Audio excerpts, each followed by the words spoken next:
This example, we have the acreage in thousands of acres of the 39 U.S. national parks, and we're looking to construct a histogram to represent the data using 8 classes. To find the range or the class width, we need to know the lowest and the highest. So what you want to do is on these in Alex, you'll have the option to send to Excel or open in Excel.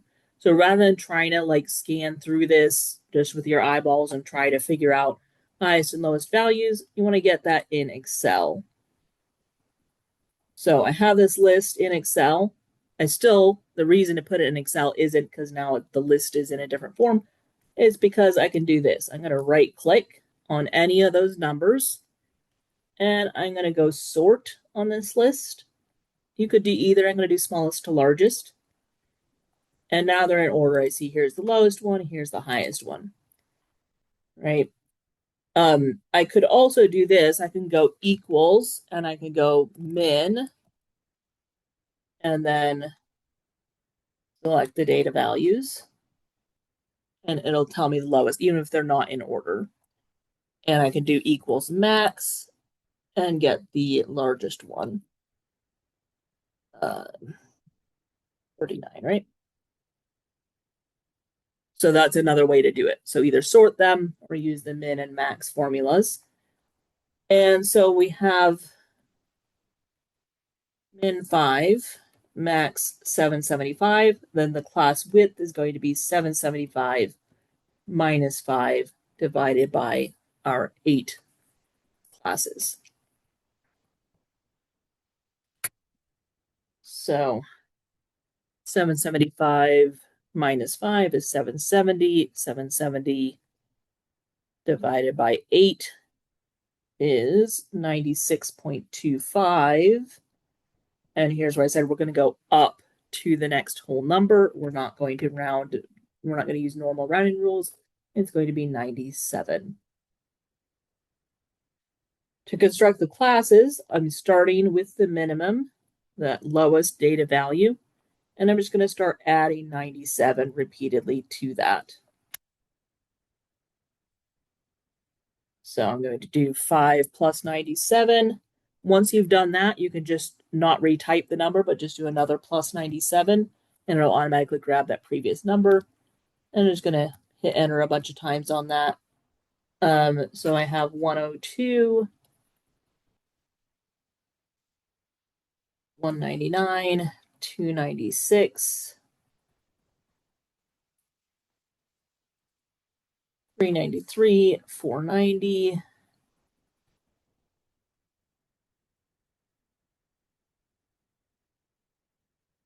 587, and I need one more, 684.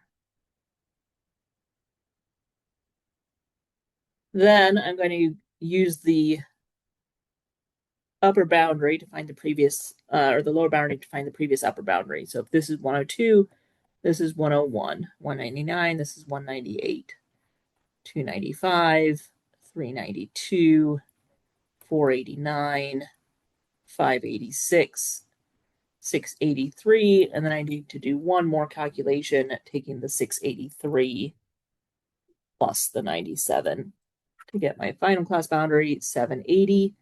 It is above the highest value. That's good. That's what you want to have happen. And now I can do the frequencies. And again, I'm going to use my Excel file to help with that. One thing I can do is just select. So from 5 to 101, I just click and drag all the numbers that are between from 5 to 101. So including the 5 and going up to any that are below 101 or equal to 101. Now, all I got to do is look down here at the bottom of the Excel window and it gives the count, 17. So that's my frequency. So that's one way to do it. There is also, actually there's various formulas or other tools you could use in Excel. There's count if formulas where you could tell it to count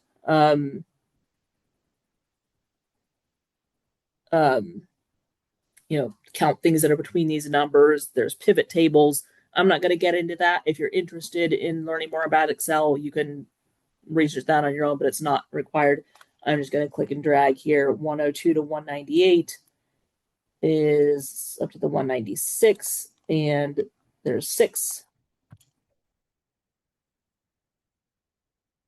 199 to 295 is up to here. That's also 6. And then 296 to 392 is just the next 2. I'm going to make this. And then 393 to 489 is the next 2. 490 to 586 is the next 3. And then 650 is the only one between 587 and 683. And then we have 760 and 775 that are in the last class. So there's the frequency table, and then I can just turn it into a visual with a histogram. I have here 9 lines. So if I count by 2, I think that'll do 0, 2, 4, 6, 8, 10, 12, 14, 16, 18. And then I'm going to divide this into 8 bars and label them. So this would be the 5 to 101 and the 102 and so on. I'm not going to write out all of them, but I'm just making the height. So the first one is 17. The second one is 6. And then 6. And then what do we have? 2. And then 2, 3, 1, 2.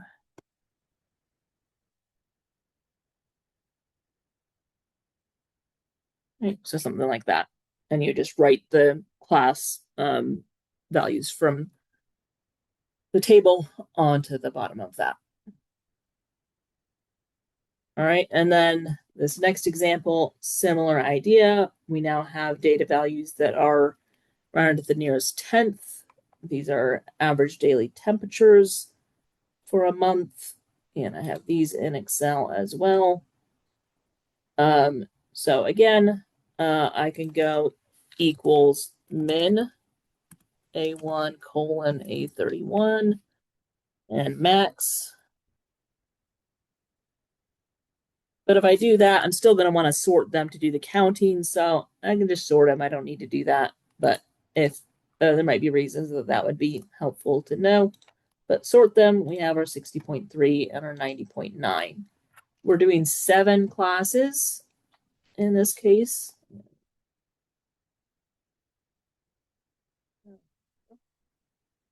So we're taking 90.9 minus, no, we don't even need to do that because they're started. We have the starting value of the class. And so that means we also have the ending value determined by the previous. The class width we're using is 5. If we did the calculation, it would be 90.9 minus, dang it.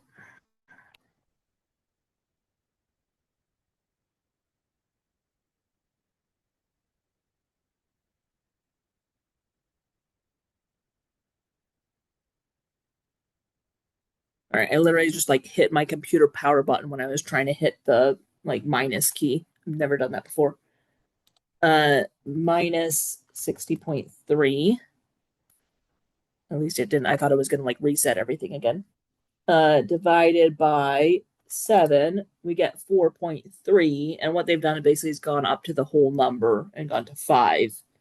But we are going to put the end class boundary as 64.9 because if we go 64 and then we have a 64.3 or anything between 64 and 65, it isn't going to have a place to go.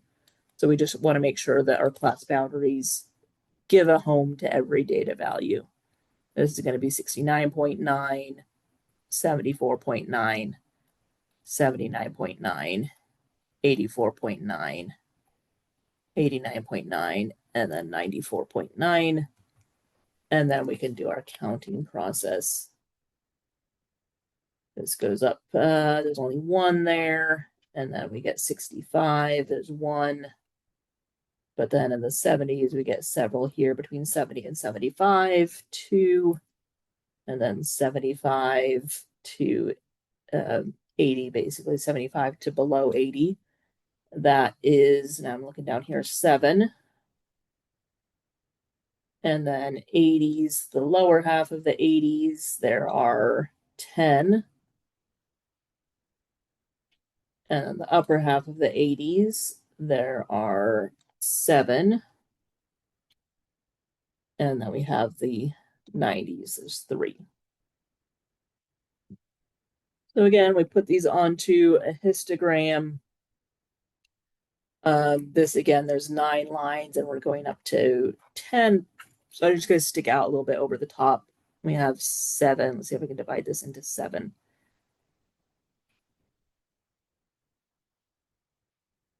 That we put the labels down at the bottom. And we have 1,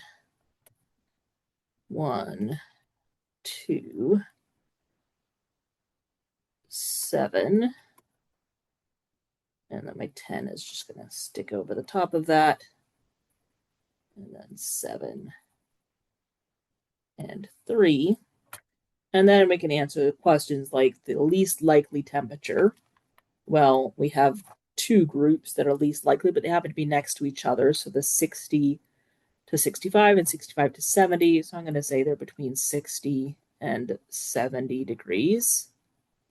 And the most likely is this tallest one, which is the 10, 80 to 85 or 80 to 84.9. I'm not sure because the notes I got this from said 85, but like the class is 84.9.